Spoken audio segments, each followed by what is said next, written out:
त्याचबरोबर प्रसाददादा थोरवे साहेब हे देखील आपल्याला प्रत्येक वेळी मदत करत असतात, कार्य करत असतात। हे कार्य असंच त्यांचं प्रगतीपथावर राहावं आमची एकच विनंती आहे।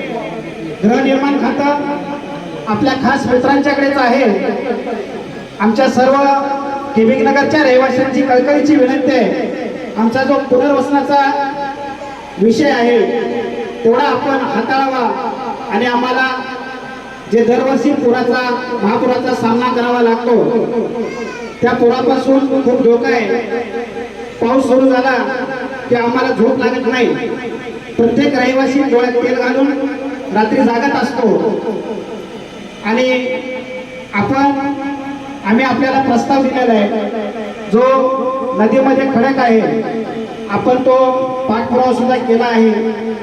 तो जर पाठपुरावा करून नदीमधील खडक आणि आमच्या पुनर्वसनाचा विषय मार्गी लावावा एवढा मी आपल्याला विनंती करतो आणि आपल्या सर्व उमेदवारांना शुभेच्छा देतो। आपण आपलं बहुमोल मत